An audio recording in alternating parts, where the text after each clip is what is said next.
Friends, શું તમે વધેલી રોટલી ફેંકી દો છો?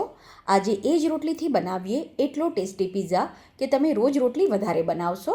Welcome to Shriji food. હું છું મનીષા ઠક્કર. આજે આપણે બનાવીએ લેફ્ટ ઓવર રોટી પિઝા.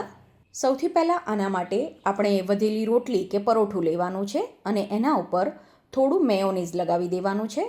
અત્યારે આપણે ચીઝ બસ ટાઈપ પિઝા બનાવીએ છીએ. તમારે સિંગલ લેયરનો પિઝા બનાવવો હોય તો આ સ્ટેપ સ્કીપ કરી શકો છો.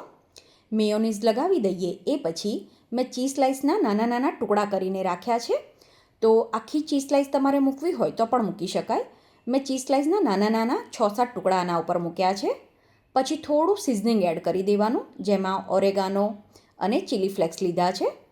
પછી બીજું પરોઠું કે રોટલી આના ઉપર મૂકી દેવાનું, હલકા હાથે સેજ દબાવવાનું અને પછી આ પરોઠાની ઉપર પહેલાં થોડો પિઝા સોસ એડ કરવાનો. અહીંયા મેં ઘરનો બનાવેલો પિઝા સોસ લીધો છે. તમારે જો આની રેસીપી જોઈતી હોય તો મને કમેન્ટમાં પિઝા સોસ લખીને જણાવજો.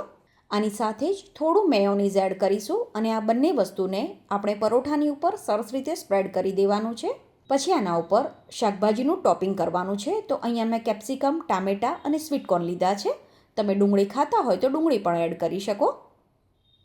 પછી બાળકોનું મનપસંદ ચીઝ એડ કરવાનું છે. ચીઝની ક્વોન્ટિટી પસંદ પ્રમાણે ઓછી વધતી કરી શકાય.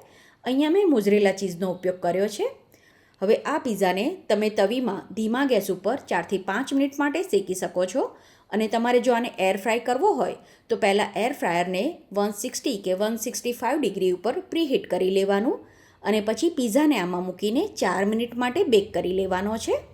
જુઓ કેટલો ચીઝી અને ક્રિસ્પી પિઝા તૈયાર થઈ ગયો છે. કોઈ માનશે જ નહીં કે આ વધેલી રોટલીમાંથી બનાવેલો પિઝા છે.